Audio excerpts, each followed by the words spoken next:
I mean, I don't think we will lower it substantially by increasing the efficiency of the catalyst by moving some, 20, 30 millivolts. I think you need to make all the infrastructure, all the mass production will lower it. So at the end, everything is related to politics. We can deliver, but I don't know who would be the recipient of technology. Someone who knows nothing about hydrogen will tomorrow say, okay, we're just abandoning everything, we're cutting research. I mean, you see what's happening in the USA, right? I have to lose a lot of energy to just to position myself as someone who can say something about hydrogen.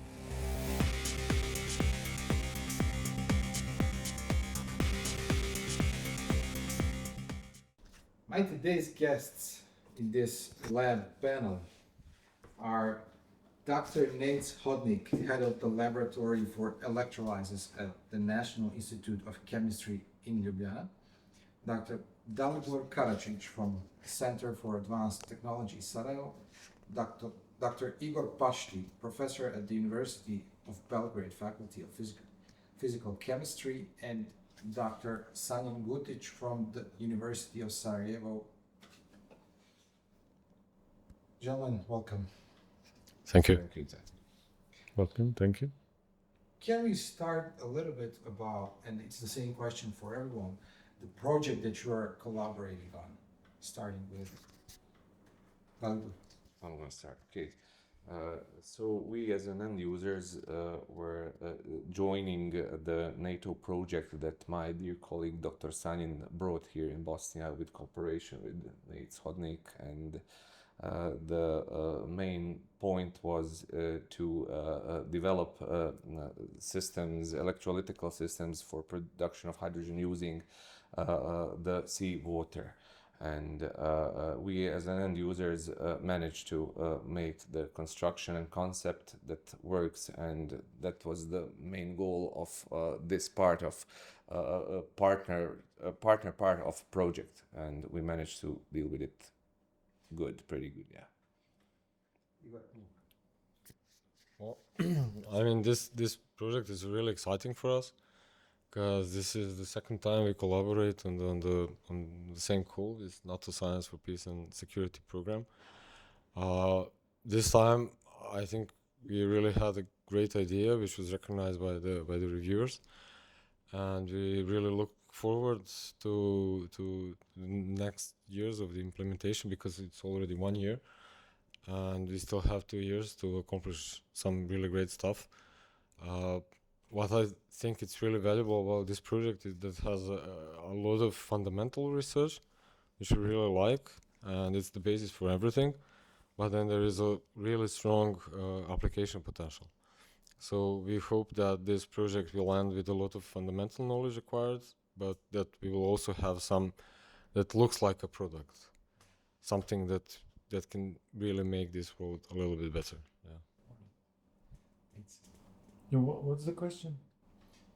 On the project you're collaborating on. Yeah, about the project, your point of view about collaboration. So I really like the team we have. So I think the idea was really brought when we were brainstorming. So, and I think Igor mentioned these membranes, and it was like, whoa. Because we tried to use like some abundant water source, but we didn't want to destroy the electrolyzer, and then how to separate these two, but still keep the electrolyzer efficient. And we are anyway involved in making active catalysts. So by now making like some device, and then, with the demonstration, really, this is like a full story that goes to all TRL levels. And I really like it, actually. Not just because of the team, but also because of the subject. Well, this is our second NATO project, as Igor mentioned. Also, the second project, not only is for us as a team of directors, but also for the end user, Center for Advanced Technologies. And I think that we had good collaboration before. Even before the first project that was recognized by NATO for our first project, and then this was the, let's say like some natural continuity of our activities with this new idea that we are now trying to implement. And as they mentioned already, project deals with fundamental knowledge, with applications, with development of prototypes, with also scientific part is important, and this application part is very important. And I think results will be recognized as very important for future of hydrogen technology, because we are dealing with abundant resource, seawater. Nejc, you are working with some very interesting companies. And what's the scalability potential of these lab solutions that you're working on, such as this one? Do you see a scalable future and collaboration with the wider market on this? Yeah, I mean, for sure, the hydrogen is coming, so we have to increase its production by, I don't know how many decades of scales. So I think if we now develop any technology related to hydrogen, it will be useful. So I think, yeah, it's just, we are waiting for the right moment for the investors and the market. So when the market will need it, I think it will be good if we have all these things ready. And then it will just take certain niche, yeah. So, if we make some hydrogen from seawater, you don't need clean deionized water, then it's practical, yeah. And maybe some off-site locations, maybe for army, because it's also for NATO, so this dual use. But yeah, I think hydrogen technologies will come in every pore of society, one way or another. So I think it's very scalable and it will be useful. Igor, when you're working at the atomic scale, what's something people consistently misunderstand about catalysts? Oh, yeah, you were present in the lecture in this morning, yeah. So I think there's several big problems with the current, let's say, fundamental research. So the first thing is that what I really strongly believe is that people expect that the materials that are in electrochemical cell, that they are exactly the same as we can see them with vacuum techniques. So there is really strong dependence on the electrode potential and the presence of the electrolyte and the reaction happening and so on. But there are also some, our theories, they have certain limitations, of course. But what I think it's also really a big problem is that when you look at the existing research, people try to make it really complex and to make it super fancy and so on. So I think that maybe 99% of the existing research you can find in the literature will never find a practical use, because they're too complex to scale up, or the activity is fantastic but the stability is very bad and so on, or usually then people don't report it at all.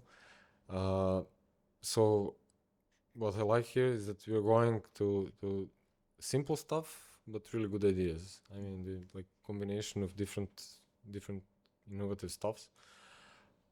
So the point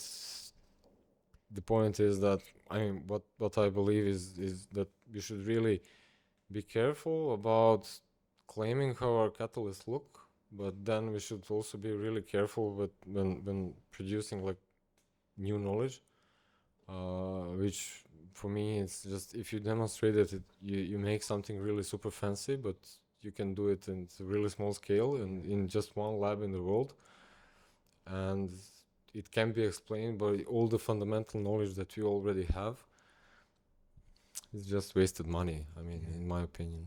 So yeah. That's so honest. Thank you. So Welcome. but there's a reason I'm saying that, because a lot of people are just trying, to get funded for their research, although they know in front that the research doesn't scale, and that's a huge problem for the market. So basically, finding the scalable solutions would be really a good thing, and that's something you're doing. Dalibor, Yeah. when people talk about electrolysis driving the energy transition, Yeah. what part of the story feels like overpromised to you? Generally, I think that it is important when you do the construction of electrolyzer, when you want to scale it up. It is totally different when you start doing stuff in lab than when you scale it up to in industrial scale, because there are a lot of obstacles in a sense of defining the efficient systems that could provide cheap hydrogen production. And in this case, it is important to overcome all those obstacles to come to good and cheap hydrogen production eventually. Sanjin, can you give me an overview or your opinion on the current regional state of this industry and its potential? Well, overview of the industry is we don't have industry. I mean, that's the simplest possible thing. But we have a lot of potential, actually. So, for example, we are dealing with seawater here. Bosnia and Herzegovina has a very short shore, 20 kilometers, something like that. But we have access to the seawater. Slovenia has also something Serbia doesn't have. But someone would say, why would you use seawater? Why wouldn't you use lakes or rivers? And a lot of questions can actually arise. I think also implications of this project are not only for seawater electrolysis, but also for wastewater electrolysis. Yeah. So, I mean, the principle is the same. So, if we can electrolyze wastewater, for example, our river Miljacka, that would be also a very good thing. And also, there is maybe some misconceptions about use of water, quantity of water. Theoretically, you need 9 kilograms of water for 1 kilogram of hydrogen. In practice, you need more. Yeah. But, for example, right now, production of hydrogen in European Union, European Union needs around 10 million tons of hydrogen per year, and almost all hydrogen comes from fossil fuels. And actually, to extract hydrogen from fossil fuels, you use more water than you would use to when you electrolyze water, because you need water for different things in that industry. So do we have potential for this? Of course we have. We have a lot of potential in Bosnia, in Serbia, in the Balkans. We have resources. We have smart people. Also, we have tradition in different industries. Here in Bosnia, we had ammonia factories and everything, which is also connected to this story. So I think implications are much wider than pure electrolysis of seawater. So there's a lot of potential. Nejc, there's a lot of pressure to replace critical minerals in electrolyzers. What's the realistic path forward without compromising performance? I think so. There's like two paths you can take.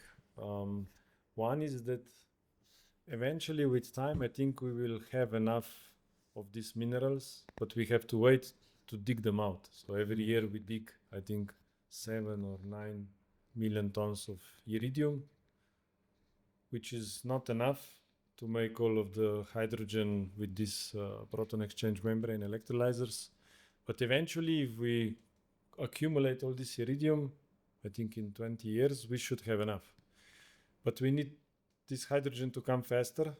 So I think developing catalysts or these materials that don't contain critical raw materials is also very valuable pathway because they're cheaper and abundant, and there's no like, you know, strategy that some country can control other countries. So you know, you don't want this. And I believe that this second pathway is to make something that works, but maybe it's not as efficient, but it works. So maybe you lose some efficiency, but you gain this control and autonomy, and it's relatively cheap. So I would also consider this pathway. So I think also one of the goals is to make something that works, and then later we think about increasing the efficiency, because you know, I think renewable electricity is getting cheaper and cheaper. So at some point we should just make also all these devices cheap. That's one of my philosophies, you know. Try to make something which is cheap and robust. Especially when infrastructure upgrades in a sense of pipelines and everything else that makes generally hydrogen cheap in this sense. And I think that everything is related to balancing situation.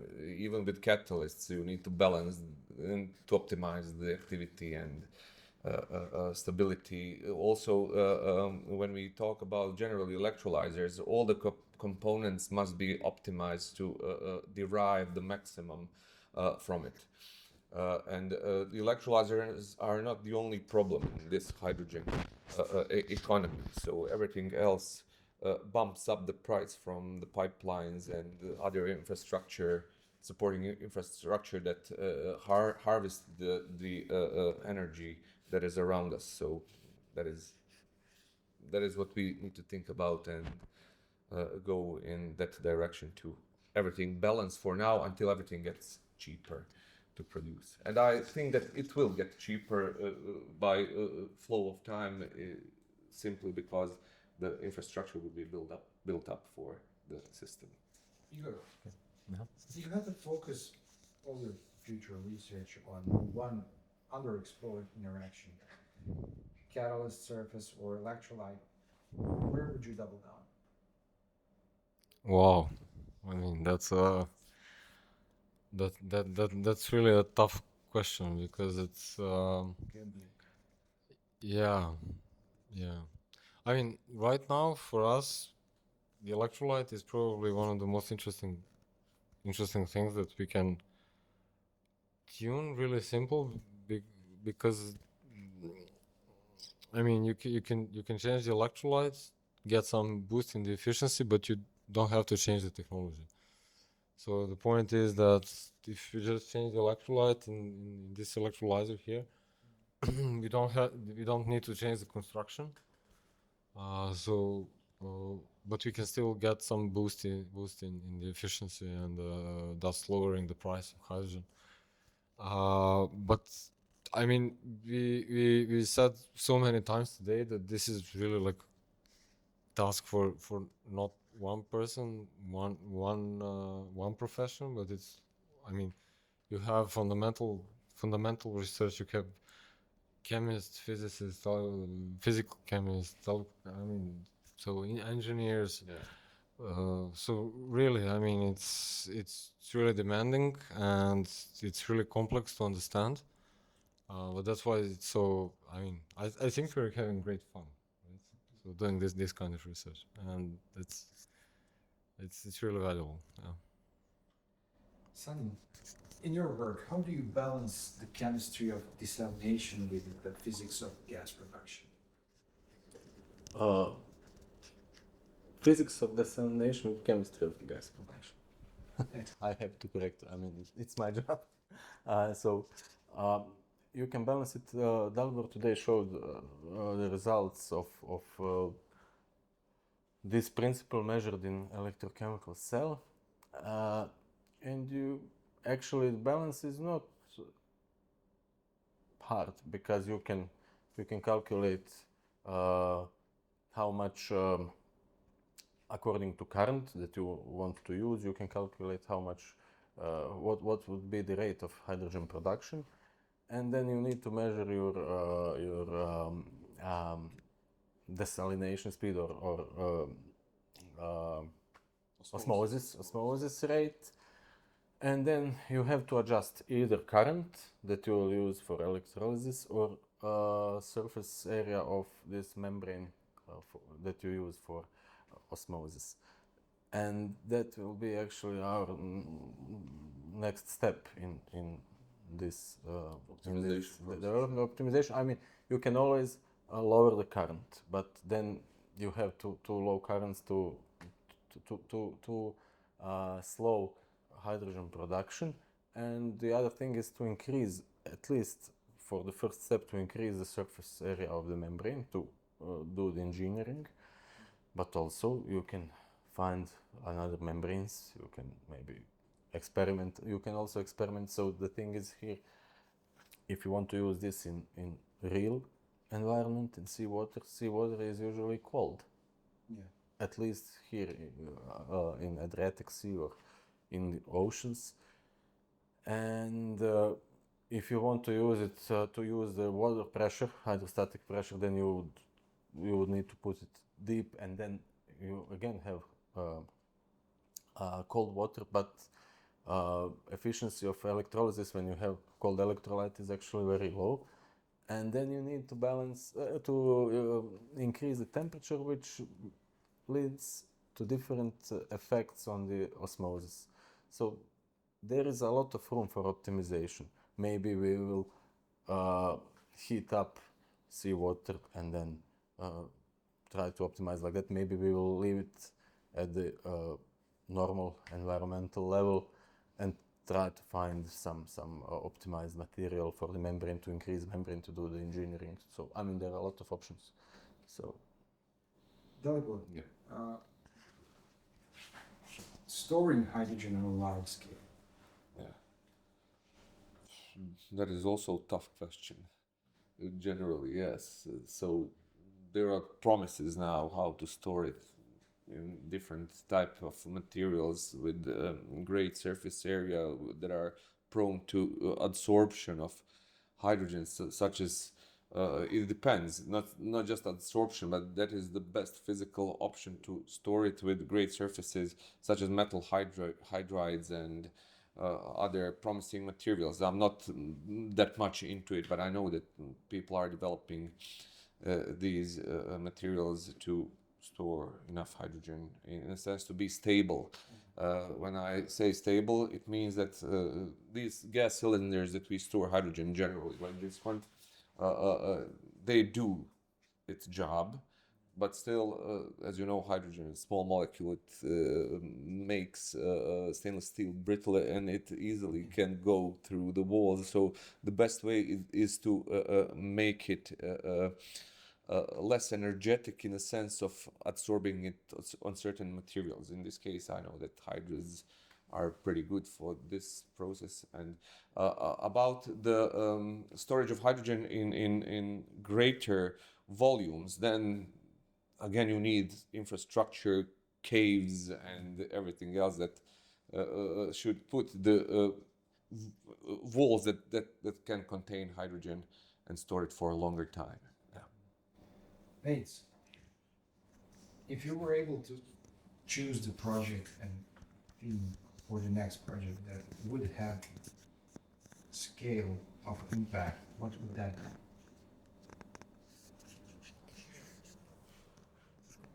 Probably I would go for like this CO2 electrolysis, or maybe try to this nitrogen reduction, so nitrogen to ammonia. I think this is super challenging, but you know, if I can choose, I would choose something like this. Although I also think that you know, making some like really cheap electrolyzer is something I would like to also do. But yeah, it depends. Like, first one would be like some real product that maybe I could open a company or together with colleagues, or just some colleagues. But the other one would be still in the lab, so something relatively low TRL, but the scaling up of these are known processes, but still a lot of questions when you scale up. So, yeah. I think the best definition of hydrogen is that it's promiscuous molecule that I've heard. So when you're dealing with seawater and complex ions, what becomes harder, performance or selectivity? Igor.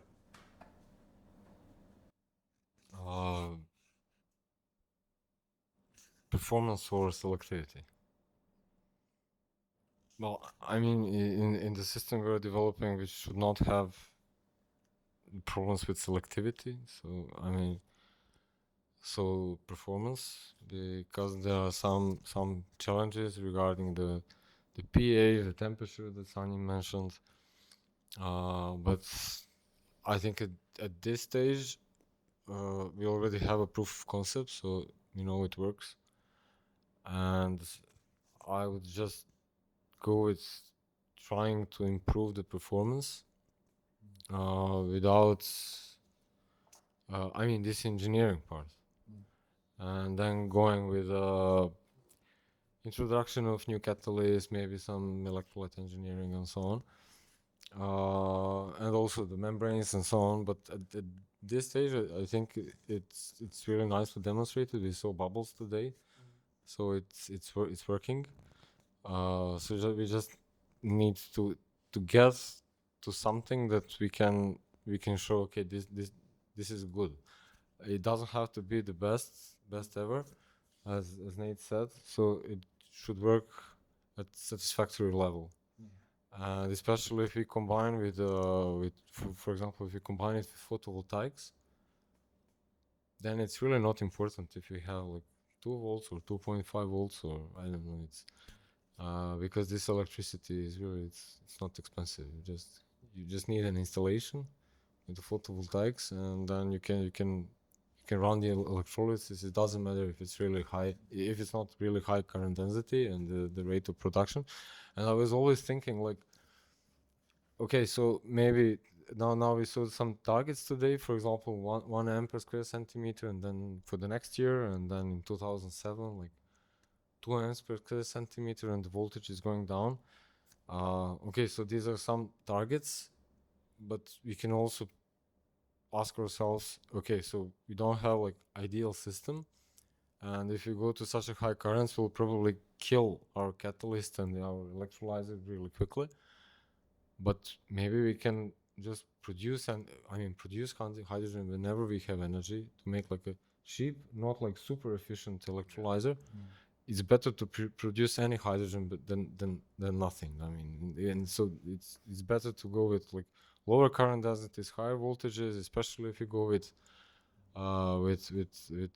renewables or solar or whatever, than going to 2 amps per square centimeter, saying, okay, so we didn't reach this milestone and we're just stopping everything. So I mean, I think the first option is much better, much more reasonable. Yeah. Sanjin, Nejc mentioned that it could grow into a company. Maybe. So what's the potential actually to have such a company here? What type of company? For production of electrolysis or hydrogen? Say both. Or parts. Or parts. I mean, there is always potential for companies that produce components for electrolyzers. For example, alkaline electrodes for alkaline electrolyzers can be produced by technologies that are already existing. For example, this galvanization technologies and so on. And I think you just need investment, and that's it. But to produce hydrogen, you need a market. And actually, that's a good question, because I want to merge my answer with Dalibor's answer, previous answer. You asked him about storage. I think that it's not. There are some misconceptions when it comes to storage, because you have problems with storage when you want to store it at very high pressures, like 700 bars, which is important if you want to use it in cars, in buses. But still, you have a lot of applications of hydrogen, existing applications. Nejc mentioned today that we have 2% of CO2 that mankind produce, 2% comes from ammonia industry. It comes from production of hydrogen for ammonia industry. And you need hydrogen at 1 bar for that. So if you want to decarbonize that industry, you don't need to think about storage, hydrogen storage at all. So it's not only about energy efficiency and everything, it is about hydrogen for industry, decarbonizing, or also making some other industries greener by introducing hydrogen like ammonia, electrochemical ammonia production, but also cement industry, steel industry. There are a lot of perspectives where you would use hydrogen at atmospheric pressure, so you don't need to worry about storage. Also, you have here a hydrogen tank which is filled to 200 bars, and it stays, and it will stay 2 years, and you will come and it will be full of hydrogen. So I don't see a problem of hydrogen storage for some uses. For some there is a problem. So there are potentials for development, for production of the parts. There are potential, of course, for hydrogen production, but you need hydrogen market. You need someone that will buy it, and I think it has to come together, like in the package. And also, I think the prices of subsidies, for example, are very important here. So if we want to leave fossil fuels, we can do it now, but it's not up to us. We know how to do it, but we are waiting for. Can I just say just one thing related to storage? Why should, when we talk about storage, hydrogen has a pretty low volumetric energy density. So if you want to store a higher amount of energy, you need to find a way how to get more mass of hydrogen and to store it. And the only way for now is, except of liquefying it, is to exert the pressure in a sense. And that is why when we talk about storage, it should be kept under higher pressure. So if you then you can distribute it in a sense for every energy need, but that low volume energy density is problematic, and that is why there is a need to store it in a different way to have a greater mass to have the energy generally.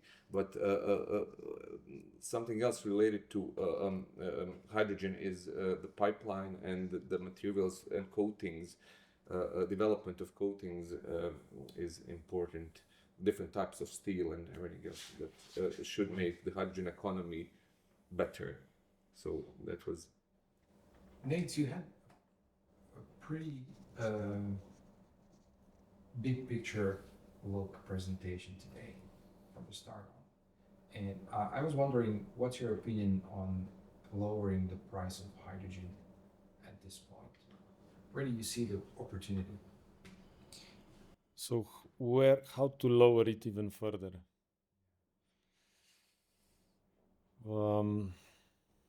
I would answer, you should increase the price of fossil fuels. That's a way. Yeah, but I think, I don't think we will lower it substantially by increasing the efficiency of the catalysts by moving some, 20, 30 millivolts. I think you need to make all the infrastructure, all the mass production will lower it. So, for instance, that's why these initiatives like hydrogen valleys that Europe is now opening, that whole region is getting powered, some industry, some local buses, some ports that you can then transport, because hydrogen production in the desert is probably cheaper than in somewhere where there's no sun. So I actually think that maybe the cheapest hydrogen will come from Australia. And but it will come down to mass production and then adaptation, and after that, and then when the these CO2 coupons will get expensive, so it will automatically shift. So I think there's a lot of politicians already understand that, you know, the cost we will pay due to global warming and changes will be higher than the cost of the hydrogen that we should adopt. So, but as Sanjin said, I think solutions are here. Is the implementation is basically not from us. But I know the driving cost is the price. So how can you convince one industry to go to hydrogen if you're there making the minus? But that's why I think it's more of a political topic actually. But the industry it's quite clear how it should be done. And finally, the question for all of you: do you think that you are supported enough from the state, from the community, not just on this project international level? And where do you see this market evolving, and what role could you play in it starting? Okay, for now, I think that as it is case for all the branches of life in our country and in region, especially related to science, there are always lack of funds. All around the world, the same situation is happening, and most of guys are leading towards the projects. And I think that European Union is, and generally gives pretty great grants for this type of research. So it is up to us to maybe be more active in the sense of applying on those green projects to get everything we need from equipment and stuff to realize the situation. But generally, as my colleague said, at the end, everything is related to politics. We can deliver, but I don't know who would be the recipient of technology. So when the time comes when people decide to go fully green, then probably we will be much at better position than now. Yeah, just remind me. The first question was if we are supported enough. Yeah. No. No. Okay, no. No, I mean it's. I'm working at the university. There is it's relatively old university with a limited space, limited resources. But I'm not complaining. It's my choice to stay there at the moment. Okay, so there are of course some ways to get funding, but then still you can reach really big problems with space. I mean, you have to put equipment somewhere. You have to. Yeah. If you employ someone, you have to find a place where to sit, where to work, and so on. So at this point, I think the situation is better than like 10 years ago, but of course it could be better. But we cannot. I mean, me personally, I cannot complain if I decide to stay at the same place still. And the second question was about the market direction, right? Well, I mean, that's, again, you're asking really difficult questions today. Okay. A year ago, it was easier. I think it's really difficult to know because then someone said, yeah, everything is politics.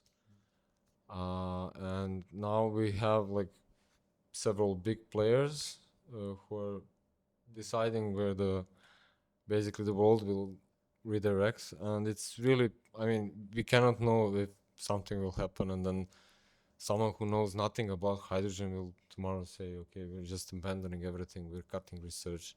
I mean, you see what's happening in the USA, right? Yeah. So it's just a decision that affects like a global scientific directions, and it's made by the person who knows nothing and has nothing about science. Yeah. And has no connection with science whatsoever. So it's really difficult for us. We just have to believe in what we're doing. This is like a Miss contest. Okay, so we have to believe in what we are doing at the moment, and maybe do a little bit of marketing of what we do. Yeah, politicians. Yeah. I think this kind of stuff is really helpful. So thank you for this. But yeah, we can just keep on. And that's it. Nejc, you're coming the only one who's coming from EU. So I expect you're very well funded. Yeah, I mean, there again two answers. I think we are used to complaining a lot because it's never good enough. But there's also other, way of looking at it, that we have all this, comfort to do what we really like. So it's, we have here a new lab, I mean, Dalibor. So it's amazing. And I also have a lab, although then the problem was we got too much projects. Now there's no space. So I hear this space. Yeah, I mean, yeah, too much stuff, but it's so it's a good problem to have in a way, yeah. Yeah. So we are spoiled actually, if I'm honest, But I think because we are kind of motivated and we could see how much more we could do, there's like this impatience. Come on, I could do much more if I had all this space and I get the other project. I know the students can do this and that, and there's the idea for startups, and so it's a good problem to have, yeah, I cannot complain in reality, yeah. But I do. But as always, when you look at the Germans or the more developed countries, you see that, yeah. But I think this gap is getting smaller. At least now we see that when they visit our labs, they're like, okay, I mean, this lab looks better than some labs in Germany. I mean, this is very nice lab. So I'm usually saying to the guys, slowly we will not have this excuse that we don't have such a good equipment and conditions, So why don't we publish, in Science and Nature all the time? Yeah, I think it's quite good, and I think this topic we are also very fortunate. It's quite well supported now. Yeah, when also it becomes politically acceptable in the society, and it will explode. Yeah. So, but don't ever tell that about hydrogen. yeah. It's better to We explore will manage it. People don't necessarily. Just joking. Yeah. Was there another question, or is this? In general, the market, the regional market. Yeah, I think it's again very hard to say. I strongly believe that it will come, although it's coming for decades now. There's always this hype; it goes up and down and up and down. But I think when the system or the pollution or the energy crisis, the wars, the import of gas, when the gas price will go up, there will be solutions that we will need to find other ways to get energy. So this was also situation. yeah, some crisis will lead to the adaptation of these technologies probably, and then I think it will come, but I think it will come everywhere. So it's not just this region. I think this will go through all the regions, and it will be kind of energy revolution in a sense. It will change a lot of things, how we power our homes, how we travel, how we behave. I mean, the problem is we try to behave the same way, so to spend. So the notion that we need more and more energy every year is something I'm not really okay with. It's like, we know we will spend more energy. Like, maybe we should also adapt this side a little bit, and And at the same time, energy efficiency is a disaster, global disaster. Like, one of the main topics, energy efficiency. Yeah, I agree. Efficiency is not where it should be, for sure. It's a wasting. Yeah. Thank you. I think when speaking about efficiency, I think Slavoj Žižek said that the hardest thing to do in the world is to think.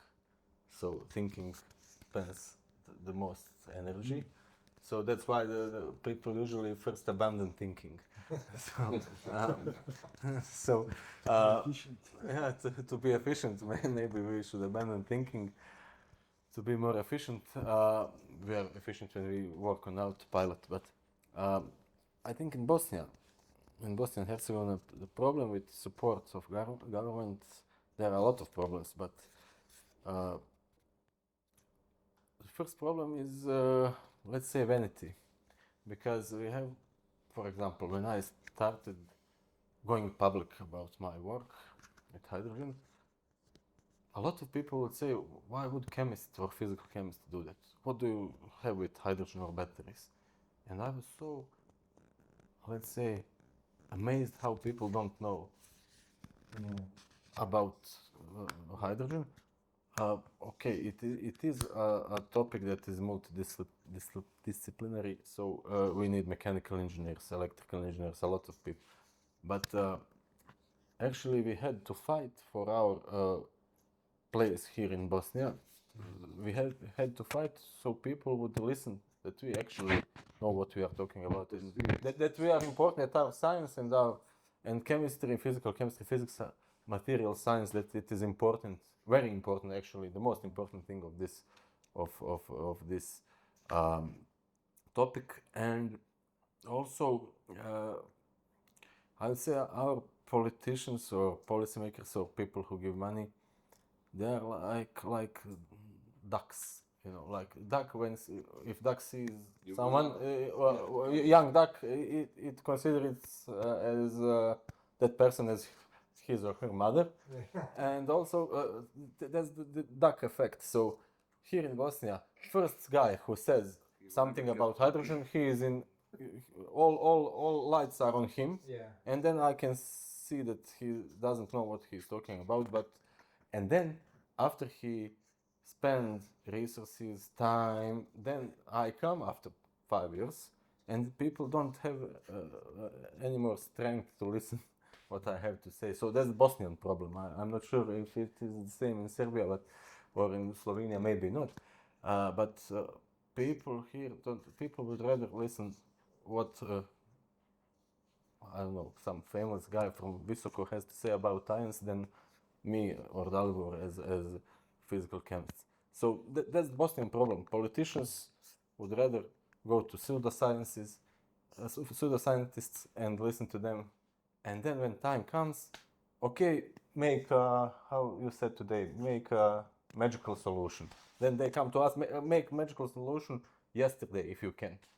And okay, give me money yesterday and I will make a magical solution. So that's the Bosnian problem. I live with that problem. As Igor said, I choose to stay here.